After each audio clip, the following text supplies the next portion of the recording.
grafik di mana Grok dan Farabi sudah mulai di-ban dan Onyx berkesempatan untuk menjadi second picker. Oke, ini dia game pertama Grand Finale The Royal Bestie. Asik nih, namanya sekarang Royal Bestie nih. Ingat ya teman-teman ya, ini dari playernya aja, R7 aja udah mengatakan ini Royal Bestie. Ini menandakan persaudaraan mereka juga. Betul. Jadi diharapkan dari super fansnya, kalau gue tuh udah yakin super fans yang offline nonton di sini, mereka semuanya adem banget. Anteng, mereka semuanya bersaudara, mereka nyanyi-nyanyi, joget-joget bareng-bareng di depan. Tapi buat teman-teman yang di kolom komen, yuk kita juga damai, kita bikin, kita coba ramekan hashtag respect di kolom komen, kita ramekan. Kenapa? Karena kita satu komunitas dari Mobile Legends Bang Bang Indonesia, dan dua tim inilah yang akan mewakili Indonesia nantinya di Empor. Oke, kalau gitu kolom komentar ramaikan hashtag Royal Bestie. Ayo, coba. Absen, ayo bocil-bocil kehidupan. Ayo, teman-teman yuk, kita Dan, ramein yuk. tapi Pak Pulu kita akan bahas draft sedikit. Oke. Grok ditutup Keyboy, Kadita Keyboy, Fani Kairi, Akai Albert, Faramis juga ditutup Valentina. untuk seorang Clay. If Clay, respect band, power dari kedua belah hero. Aku melihat para pemain dari tim RRQ melepaskan sebuah Pakuito, ataukah dia akan mengamankan hero lainnya. Di sini karena masih banyak hero yang lain, tapi ternyata one-one untuk seorang Skylar. Game pertama. 1-1 satu kali lepas dan itu dipakai satu-satunya juga dalam POC. Kembali kemarin dilepas. Akhirnya hari ini dilepas kembali. Dan ini yang menjadi pertanyaan loh. Onyx ini akan memikirkan sebuah hal seperti apa lagi, tapi Pakito dan juga Valentina mereka amankan. Bedanya sekarang Valentina dulu dia bisa langsung mengamankan crossbow tank walaupun mungkin damage-nya berbeda. Iya. Tapi sekarang Harus pecahin dulu. harus pecahin dulu. Tapi aku bukan di situ. Powernya di sini adalah Valentina di pick ketika kiri akan ada Parsha. Iya. Kiri akan ada Parsha karena ngambil Valentina itu. Dan ini picknya Pakuito bukan untuk Kairi kalau menurut aku. Yap. Untuk Boots. Karena akan bermain sandwich ketika kita tahu bermain one-one. Oke. Selalu akan ada di belakang bukan? Betul. Jadi satu-satunya yang bisa mencari one-one di belakang mungkin. Tapi akan ada sebenarnya ini pedang bermata dua loh. Pakito di saat ingin maju, ingin mengejar One punya WON aja. Lu ngegoceknya enak banget cuy. Hanya tinggal ngegocek, weakness lu pecah, lu lari ke kerumunan teman-teman lu, kelar pak. Yes, Oke, itu tapi dia. Esmeralda. Wah, Cow. Tapi langsung link. Tadi gue kira mereka pengen ambil retail dulu. Enggak, kalau gue kenapa enggak? Karena apa? Udah pasti one-one ini akan jadi makanan. Iya. Link dari dulu ketika one-one belum menjadi hero yang mungkin secondary. Sempatkan dia di tier S. Yang selalu first pick apapun akan di-ban untuk serang one-one. Itu emang makanannya Link. Di early. Kalau Linknya gak respon ke sana, makanya aku bilang dari awal, Pakuitonya akan di-boost. Karena harus ada assassin. Entah Link, entah Hayabusa. Tapi ternyata kita tahu Kairi. Ya, tapi dengan second pick seperti ini, Link di pick Hilda langsung di-ban. Satu hero yang memang bisa mengganggu konsentrasi dari Link untuk melakukan farming. Dan ini sudah dibuang. Berarti tinggal satu roamer kira-kira yang bisa mengganggu lagi. Dan Balmond. Balmond adalah hero signature untuk Kairi. Tapi sejauh ini ya, Balmond untuk di playoff ini agak jarang kelihatan. jarang banget kelihatan. Hanya ada beberapa kali kemarin, hanya ada beberapa momen untuk digunakan. Kita lebih sering lihat di regular ya, daripada di playoff. Regular buat buset. Karena ini akan berat banget menurut aku Balmond. Kenapa? Pertama, oke, dia punya lethal counter retribution. Tapi Balmond adalah jungler jalan kaki. Benar.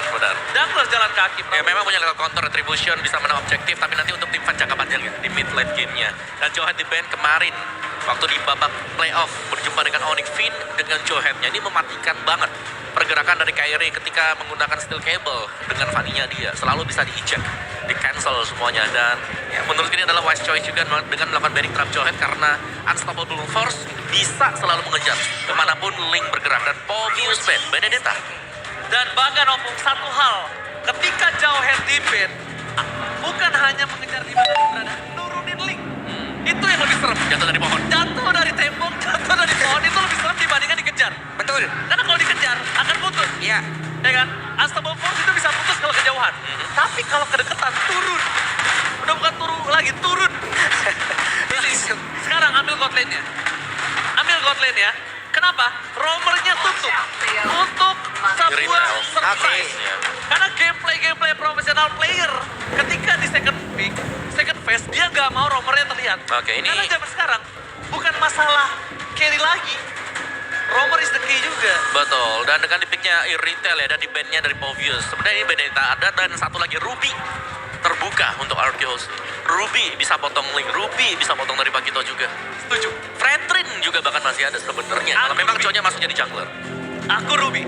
100% aku setuju banget Ruby. Kenapa? Pertama, dia nutup Paquito, dia nutup Valentina, hero-hero dia jalan kaki. Itu enak banget ditutup Ruby. Ada, kalau Lilia agak berat sih sebenarnya, kalau Lilia ya. Ruby Parsha. Ruby Parsha benar. Itu dia, Ruby Parsha. Franco. Oh my god. Udah lama nih kita nggak ngeliat Franco ini dimiliki oleh Vin. Kita tahu bagaimana track recordnya ya.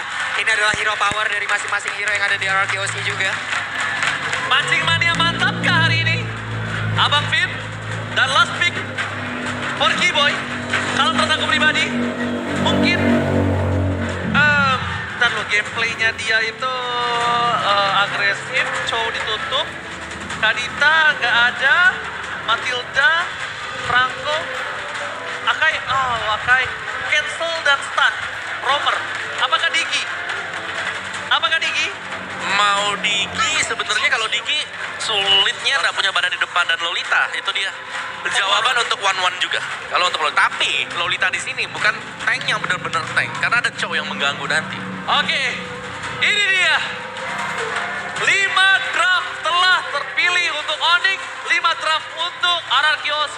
Sama-sama mengcounter, sama-sama dengan power mereka. Ingat, mereka bermain di best of 7 series. Mungkin terlihat banyak nyawa di sana karena butuh 4 poin untuk bisa mendapatkannya. Tapi Om Wawa, 40. Di sini game pertama itu juga menentukan. Menentukan banget. Menentukan banget bagaimana nanti mental boosting yang mereka milikin juga. Sementara itu untuk sekarang, kita mau tes dulu nih. Kita mau tes dulu suara ini ya. Kita mau tes dulu suara Kingdom sama Sonic. Oke, yang pertama, Viva! Kurang semangat Viva! RRQ! RRQ! Wah, luar biasa dan Onyx! Onyx pada sore go! Go! Sekali lagi go! Oke, ini dia! The Royal Derby! MPL Playoff Arena! Pada suaranya! Go to the land of down! Ini dia Grand Finale MPL Indonesia Season yang ke-10. Oke, dan game pertama pun dimulai. Semuanya terlihat sudah mengisi di role-nya masing-masing, sudah mengisi di lane-nya masing-masing. Lolita lebih mengarah untuk bisa melindungi dulu pergerakan dari gunliner yang mereka milikin. Ada game pause terlebih dahulu. Sabar, Oke, sabar ya. pantesan kok gua ngadep belakang putih. Gua langsung ngadep monitor gua. Oh, ternyata lagi pauce. Maaf. Lagi pause ya. Lagi ada game, pause. Ada game Ini pause ya kalau teman-teman ya. pertama gimana draft yang dari kedua belah pihak? Kalau aku ngeliatnya lebih balance ke arah dari Arceus sih. Karena mereka punya ya satu lah one-one. One-one yang dari early-nya bisa lemah ketika berjumpa dengan Irritel nanti waktu team fight-nya bisa pecah. Oke. Dari one-one-nya ya. Tapi memang harus ada spacing sendiri untuk one-one. Kalau memang di game Pakito ke game dari Irritel sendiri, dia bisa dipersulit dengan sangat cepat sekali. Cuman kunci permainan dari Arceus dari stats mereka sendiri ya, ini adalah R7. Karena berulang kali memang R7 dengan hero XP-nya dia. Seperti kalau dia pakai Esmeralda-nya kemarin bisa melakukan zoning out. Ini akan berbahaya. Jadi Onyx mereka harus bisa menghadapi dari R7-nya juga sebagai frontliner ya nanti di mid game. Dan juga harus bisa berhadapan dengan Parsha Chow. Karena Chow lawan Link. Chow-nya waktu mau diganggu juga dia masih punya Way of the Dragon. Oke, jadi bisa dibilang secara tidak langsung untuk head-to-headnya Chow sama Link ini pergi ke rental bareng si Nurul. Cakep. Awas kena mental, adu retri sama Kairul. Kairul. Orang udah ganteng, orang udah tampan, ya Sama kan? orang udah bagus-bagus. Kairi jadi dirubah-rubah lagi. Teman-teman sabar, mudah-mudahan nanti ini untuk dari troubleshootingnya bisa segera kita fix. Bisa segera kita lanjutkan juga untuk game karena kita tahu kalian juga udah nggak sabar untuk menyaksikan bagaimana grand final ini. Tapi kalau gue pribadi ya, kalian match ini siapapun pemenangnya nanti, oke, itu adalah rezeki mereka atas perjuangan yang mereka lakukan. Oke. Cuman yang gue fokuskan adalah dua tim ini yang akan membawa harum nama Indonesia nanti di kancah M4 World Championship. Dan doa gue juga udah pasti gue pusatkan untuk dua tim ini nanti yang ke depan agar bisa membawa piala yang telah lama melanglang buana ke negara lain, teman-teman. Oke. Bawa pulang piala itu. Dan bahkan satu lagi buat kalian, jangan lupa untuk beli tiket M4 ya, jangan sampai kehabisan. Beli permen dapetnya Duren. Kameramen emang keren. Yeay, menang banyak kameramen. Semangat Ayang Sas. Tapi gue setuju banget loh. Kameramen ini pinter banget loh. Semua ditangkap sama dia. Iya, semua dari yang sedih, yang nangis, yang cakep, Yang seneng. yang seneng, yang cakep-cakep lebih sering ya, tolong ya. Lo juga pengen kan tuh banyak Oji keren apa gitu. Gak ada. Kemarin Apa? Oji sayang atau alam Oji laki. Hah? Latif. Latif kan? Latif. Udah pakai kutek tangannya. Aku bilang, wah tangannya kutek nih, cewek nih. Pas nengok kepalanya, ya Latif. Oke, ini dia seorang yang datang banget dari nol.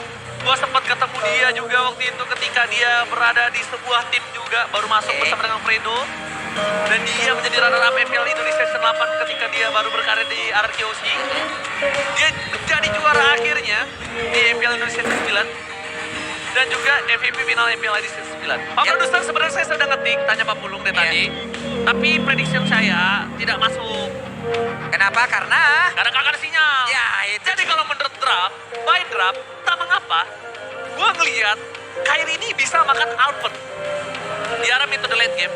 Dan Kyrie bisa makan seorang one-one. Dan gimana caranya Scalar menjaga posisi. Jadi, tak mengapa, gue menuju ke arah Onyx.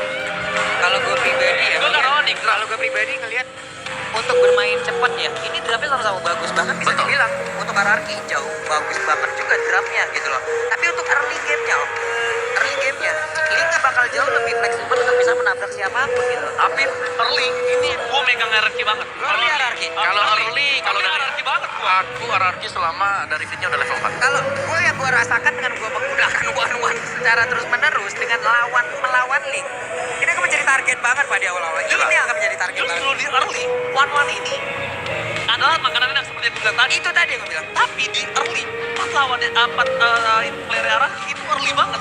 Sedangkan di mid to the late game, menurut gue RRQ cuma depending on one-one. Dan saya gue bilang draft kali ini, Onyx sedang mengunggul di game yang pertama.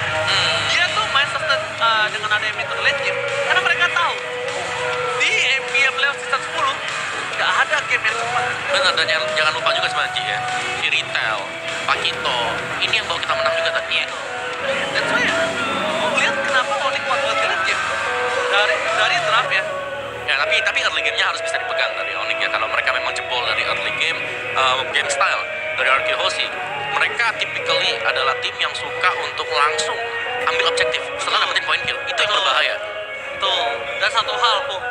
RRQ punya satu senjata yang benar-benar gak kelihatan seperti tombak yang tajam. Apa itu? Esmeralda-nya R7. Esmeralda, iya. Nah ya, Esmeralda-nya. R7 itu power banget dan pakai Esmeralda dari season 8. Bayangin, sampai 3 season, 2 ya. Esmeralda udah lama banget. Enggak, bukan Esmeralda. 8, 9, 10 sekarang. 3 season. 10 ini. 10 ya? Berarti 3 season, 8, 9, 10. Ya, 3 Susah banget gitu, bener. Kan dari season kemarin juga ya Esmeralda 6 gitu. Season 8 ini, R7 power banget. Tapi ya Esmeralda memang ya dari itemnya dia juga, dia rata-rata dengan full defense item dia udah bisa nabrak-nabrak ke belakang. Dan tebel banget untuk bisa menembakkan Esmeralda, store skill butuh banyak juga untuk bisa tumbangin dia. Karena kalau nggak salah di bagian sana itu kan ada Di bagian mana? Retail. Sini. Ya, itu ada Retail, ada juga Charge dari Lolita nanti yang bisa menghentikan Esmeralda. Karena kalau Esmeralda tidak bisa menggunakan Stardust Dance-nya, itu nggak bakal regen juga dia. Ya, betul. Kemarin kita sempat melihat dan kita bakal lihat menuju ke arah draft kali ini. Retribution Kyrie kembali mengamankan Little Wonder. Yap. Di sisi bottom lane, seperti kata Pulung dan juga Om Wawa dan juga Ranger Mas, kalau para pemain dari tim Onyx ini bakal coba untuk mendominasi di early-nya dengan adanya one-one di arah bottom lane. Yes, style prediction di mana Onyx, Pak Pulung dan Ranger Mas, Om Wawa dan juga caster Inggris lainnya menuju ke arah RRQ Ozi. Oke, ini adalah predik yang memang sudah terlihat. Ada 4 RRQ, 2 untuk Onyx. Prediksi, it's just prediksi. Dan untuk Prediction. sekarang di bagian bawah ada pergerakan. Ini yang gue sebutkan tadi. Antara Link, belum lagi sekarang punya Lolita, Guardian Bulwark-nya akan menjadi pengacau sistem dari Open One-One loh. Ini bakal sangat-sangat mengacaukan sekali karena untuk sekarang One-One masih mencoba untuk bisa maju ke bagian depan. Ada Tech Bomb yang dikeluarkan pula. Satu hit terakhirnya berhasil mendapatkan first blood dan One-One. dihancurkan. Dan itu dia satu-satunya makanan Kyrie. Gak mungkin Kyrie ke-pick off yang lainnya kecuali Farsha. Tapi kali ini Albert bisa untuk mengamankan objektif gaming. Karena apa? Tidak ada Tempest of Death, tidak ada Retribution. Sudah bisa dipastikan. RRQC akan mengamankan satu buah turtle yang pertama. Oke. Para pemain dari tim Onyx Esports, mereka udah harus coba untuk mundur karena tidak mungkin melakukan kontes cepat. Oh, seperti yang sudah saya duga, tidak mungkin di kontes. Jungler pasti mengamankan satu buah turtle karena Retribution di bawah didapatkan. Tempest of Death, Kyrie nggak punya defensif, Kyrie nggak punya offensif. Plus sekarang Kyrie-nya menggunakan Link. Ada objektif yang jauh lebih penting daripada itu semua. Purple Buff. Mendadak di sini Purple Buff itu udah sangat berharga. Tapi di tangan Link, ini adalah tujuan utama kehidupannya. Oke, dan juga ini lawannya adalah Demon Slayer, ada linknya dengan Killing Spree-nya, Demon Slayer dari Cho yang lebih cepat untuk mendapatkan buff. Jadi mungkin di awal Gold memang menjadi target dari Onyx Esports, tapi kebalikannya dari RRQC, mereka bisa dapetin untuk objektif. Mereka bisa main dan mereka ini berada di seputar dari XP Lane. Masuk ke dalam jungle dari Onyx Esports juga bisa untuk menekan Kyrie untuk tidak mendapatkan item lebih cepat. Yes. Dan Finn, kita lihat dengan Franco-nya, bahkan kalau dia mau coba untuk menggigit Kiboy pun, menurut aku pribadi gak apa-apa. Kenapa Kiboy ini? Dia tulis seperti ini, dia masih lembek. Dia gak terlalu keras seperti nanti di metode late game. Jadi kalau misal dapat cewek atau Kiboy selama bukan Sans, gak masalah. Dan bahkan di depan sana, Wave Dragon dari keluarga seorang Albert. Tapi lihat, masih ada Purified di tangan restoran sana yang tidak akan coba di follow up. Para pemain dari tim, Mari Gifford, masih mau lebih. Ini terjadi, berjalan belakang, Kyrie dan tercatat satu buah tempo kompleks. Tidak bisa diberhentikan pergerakannya. Bloody Hand sekalipun, gak bisa membuat seorang Kyrie disumbangkan karena no source damage. Yap, dan Skylar masih sangat butuh item. One masih sangat butuh item menambah mobilitasnya, menambah pergerakannya. Di bawah ada sebuah hal yang dilakukan di mana Martiannya mulai mendekat, namun tadi satu Blood Hunt-nya ini memang digeser terlebih dahulu ya. Belum selesai loh Blood Hunt-nya tadi. Betul banget. Dan juga dari One yang kita tahu butuh item ya, dia item dependent hero. Dan ini selalu di pressure. Onyx Esports mereka mengarah ke One. Dan akhirnya dari Finn ini harus benar-benar mengawal One-nya. Sedangkan pressure yang masuk kalau memang hanya dari Finn, dia itu single target hero juga. Jadi masih bakal ada lagi untuk follow-up yang lain dari hero yang memang bisa meng-outrange Franco-nya. Oke, di arah turtle yang selanjutnya, ini akan menjadi permainan yang cukup adil kalau dia dapat satu. 16 terbuka, sama dengan Veda SD, menuju ke belakang, tidak akan menjadi makanan, dan bahkan bermain dari Onyx Esports, mereka mengamankan satu poin. Albert masih memiliki satu poin retribution. Apakah Albert kali ini akan mencoba untuk berani melakukan adu retribution terhadap seorang Kyrie? Lihat, Lazara Farsha kembali, dan this is it, adu retribution dan senjata Cairo. Masih mengamankan satu poin retribution. Divide, dapat soft plate, bahkan di sana One terbang, gas-gasa. Skylar membuat satu poin setidaknya hadiah tim RRQC di turtle yang kedua. Oke, walaupun tadi belum berimpact cukup banyak dan juga untuk dari Albert sendiri agak ragu terlihat untuk maju ya Om ya. Kenapa? Karena dia bisa juga untuk langsung di-copy dari MU yang dimiliki oleh Valentina. Dia maju ditendang dengan satu Wave of Dragon menjauh lagi. Betul. Dari Valentina yang mengamankan satu Federized lagi. Ya, dan akhirnya dari RRQC mereka harus back off dulu untuk membuat dari One-nya ini bisa dapetin gold lagi. Yap. Setidaknya apapun tadi yang udah mereka lakukan walaupun tidak mendapatkan turtle tapi mereka mendapat kompensasi dengan satu player. Ya ibaratnya ini sebuah keuntungan walaupun tidak sebanyak keuntungan yang diberikan oleh Grab loh. Sama diskon. 90% Pak. Oke, tapi Kyrie kali ini nggak mendapatkan diskon point kill dari bottom lane, tapi yang di rumah dapat diskon 90%. Jadi skate di bawah ini sekarang juga nomor reveal sambil order grab. Tunggu apa lagi? Let's go! Let's go. Dan sekarang di bagian bawah udah ada satu otomaran yang berhasil dihancurkan kembali keuntungan untuk Onyx Esports. RRQC harus perlahan tapi pasti mereka bisa kembalikan keadaan. Namun sekarang buat kalian yang lagi nonton ataupun yang memang sudah datang langsung ke MPL ataupun dari dia di Theater Expo ini, pastikan kalian sudah menggunakan head and shoulder. Ya. Memwake up langsung ke arah ke top lane dari mana. Yes, biar kalian ketemu jodoh di sini ya. Ya, langsung. Iya, udah rambut wangi, badan wangi. Gak apa-apa, gak tampan, yang penting wangi ya guys ya. Iya. Iya. Jangan kayak gua. Kenapa cuy? Udah wangi, gak tampan, gak apa-apa, tapi Bloody Hand. Dikeluarkan untuk Albert. Gol cuma di tangan RRQC. Tapi dapat flash. Albert take down. Cepat lihat seorang Kyrie. Mencoba untuk memberikan damage satu kill. Look at triple kill. Skylar mencoba untuk terbang. Fokus ke arah belakang. Beda step for defensive. Tapi cewek tampaknya masih mau lebih. Dan banget. Looking for mania Kyrie. Wow, ini dia serangan dari berbagai arah dilakukan oleh pemain Onyx Esports. Federation Rank memang di pop up dan itu mengarah tadi ke area dari Purple Buff. Tapi Peter CW dan juga beberapa pemain Onyx lain yang mereka masuk dari mid loh. Ya, dan juga dari Albertnya yang harus pick up di awal yang membuat mereka nggak bisa untuk melakukan satu buah single target lock. The Way of Dragon dikeluarkan untuk terus mendapatkan salah. The Way of Dragon dengan Purify Gaming Stars. Respect terhadap seorang Albert. Tidak bisa mengeluarkan satu buah The Way of Dragon dan bahkan kita lihat dari segi retribution Albert gak berhasil mendapatkan orange buff. Wow. Yes, masih dengan Clock of Destiny untuk Parsha ya. Jadi masih butuh item lagi. Sans, dia sudah punya Genius One, dia sudah punya Enchanted Talisman. Sedangkan dari marksman-nya masih dengan Corrosion Shard. Belum jadi Demon Hunter Sword. Ini berhadapan dengan Windtalker plus Berserker Fury cewek. Jadi ini udah jadi banget nih retailnya. Cewek mau ini nih WON. WON banget ya. Dia tahu dia lawan One kalah.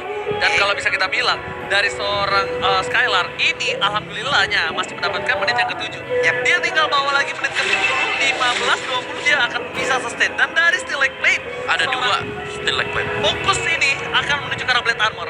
Sudah bisa dipastikan untuk seorang dari G-Boy ini ingin sustain. Karena dia tahu ujung tombak Arakeoshi itu terpaku oleh dua player. Bukan Trisula, tapi cuma dua ujung tombak. Ini mereka juga harus pintar-pintar untuk melakukan kalkulasi ya. Karena untuk one-one itu bisa aja di counter sekarang Golden Block ada. Ya. Purify juga udah bisa. Belum lagi untuk nanti yang Taito Winter Trench dan barusan yang kita sebutkan Guardian Bulwark. Mengacaukan segala Swallow Pet gagal. Ini juga gagal dari Iron Hook yang sudah dilemparkan. Oke. Kalau misalnya yang gue lihat ya, kalau dari seorang Sans ngambil Parsha, ini mau team fight. Dia mau agresif. Dia mau agresif banget. Dia bakal coba memasang team fight, tapi gue nggak tahu team fight-nya akan di mana. Menurut dari waktu yang ada di sini, sebentar lagi team fight itu akan ada di lot yang pertama. Oke. Kemungkinan besar akan ada team fight besar di sana. Kalau saat ini sudah ngambil ke arah Parsha, tapi kalau ngambil ke arah The Wild Dragon, mereka akan defensif. Biasanya dia akan main defensif di parpolnya dari seorang Kairi. Ya. Jadi bisa terlihat gameplay apa yang akan terjadi dari Onyx Esports dari apa yang diambil saat ini. Ya, tapi sebentar waktu ya Onyx Esports mereka sedang agak melakukan tempo lambat. Oke. Linknya masih ada di belakang, masih farming dulu. Dari Boots-nya lah yang melakukan split push yang kita tahu. Nanti masuk ke late game jika Onyx mereka punya power, mereka bisa memaksimalkan Link. Itemnya jadi, mereka bisa ada di mana-mana. Keyboy yang dapat Keyboy satu buff dengan satu lemparan roket Oh, dan bahkan all in. Olin Sans akan coba untuk menggigit kembali. Bagi terus mendapat satu. Skylar memilih untuk mundur. Bermain dari tim Onyx Esports mereka memiliki 6.000 gold difference. Tapi ternyata Sans udah cepet ya. Oh dia tuh mainnya cepet. Dia nggak mau terlihat gameplaynya. Jadi ada Federal Strike dipakai, ada Bloodihan dipakai. Yap. Dia nggak mau megang lama Opung dan juga Bambu. Oke, dan Lordnya pun sekarang tanpa adanya kontes yang begitu berarti. Tadi Flicker udah dikeluarkan pula Iya. oleh Lolita ataupun Keyboy itu sendiri. Hanya saja memang tidak kena. Cuman IMU di sini bekerja cukup ekstra ya. Iya betul. Menurut gue juga tadi Vin tadi terlalu cepat ya untuk dia melakukan flicker, bloodhound karena follow up-nya masih terlalu jauh dari belakang. Oke. Tapi gameplaynya fit gak sih? Iya, tapi butuh koordinasi juga sebenarnya. Karena sendirian, tumbang, akhirnya Lordnya gak ada yang kontes. Dengan adanya Winter, Sans ini akan coba memaksa Skylar terbang ke Nah itu lagi. Dia bakal nge-ban. Ini yang tadi gue sebutin. Sekarang godaan untuk one-one tuh banyak banget pak. Guardian Block 1, Winter 1, Purify juga. Solo pen-nya aja ataupun mereka dicoba untuk bisa mendapatkan minus point. Digagalin bisa juga dengan satu Purify. Jujur ya, gua kalau jadi one-one ini, target utama gua Kairi. Karena cuma Kairi yang datang ke one-one. Ngerti gak? Gua nggak harus ngejar ke depan. Itu pun bisa di-counter. Tempest of Blade pak. Itu dia. Jadi gimana caranya? Banyak. Enggak, kalau menurut gua Tempest of Blade itu enak triggernya. Lu fake poking damage, Kairi akan dengan cepat melakukan satu buah Tempest of Blade. Tapi gimana caranya? Kairi ini nggak terpick off. Purple Buff sudah diamankan oleh seorang Kairi. Menuju ke arah Soul Blade. Pada aspek for defensive. Play berada di tengah di poros dari tim Arakeoshi. Oh my god, masih Bali yang batal. Berhasil mendapatkan Keyboy. Dua segera bagus. Terbangkan. Lihat. Masuk ke Bro Kairi masih mau lebih. Dan mundur ke arah belakang. Gak bisa mendapatkan apapun. Dan bahkan ada Seven. Battle everybody. Berhasil ada big line. Walaupun ditumbangkan dari seorang Skylar. Tapi yang Seven setidaknya membuat Keyboy ditumbangkan. 2-2. Oke. Ini dia. R7 sudah mulai menunjukkan tariknya. Menit segini adalah area permainan, lahan bermain dari R7 itu sendiri. Satu XP laner terkuat yang ada di scene Indonesia. Yang memang sudah menunjukkan lagi tariknya nih. Oke, damage to bar up. Karena Sans menjadi 2 damage deal. Ya, dengan area yang dimiliki oleh dia. Damage area Kairi juga sudah mulai menyusul di sana, tapi jangan lupakan harus Seven. Clay, ini bisa menjadi kombinasi untuk Archivos dikembalikan keadaan. Satu Falling Star Moon yang bisa di follow up juga dengan Vendor Airstrike. Dan Stans atau bahkan mungkin dengan Marksman ya dari Retail yang range-nya nggak terlalu besar kalau memang bisa terang combo. Tapi Archivos mereka harus berhati-hati. Karena Iron Hook dari Finn tadi berulang kali ketika miss langsung dibalaskan dengan serangan oleh Force. Dan players gold, baik best gold masih untuk Kairi dan juga cewek. Oke, dan kalau misalnya kita lihat satu momen teamfight tadi yang berhasil didapatkan oleh Finn itu berhasil membuat waktu lebih lama untuk Skylar. Makin lama, Skylar makin kuat, Clay makin kuat. Yep. Dan bisa kita bilang di mana akankah cewek ini akan terkena trauma dari S7 kembali. Oke. Seperti Royal Derby di Upper Bracket. Tapi lihat, Albert terperangkap tiba-tiba. Kairi masih mau lebih. Clay di utama. 1-1. Dan ternyata double kill didapatkan cewek. Ini bencana. Luar terbuka. Tapi Bloody Hand. Triple kill. Looking for Maniac. Nampaknya R7 kalau masuk, dia bisa ditumbangkan. Apakah bakal coba di Ace? Oh my god, ini juga berbahaya. Bester bukan dengan sangat bebas. Para pemain tim Archie Hoshi. Tersisa 2. Fokus karena base-nya. Ini bencana.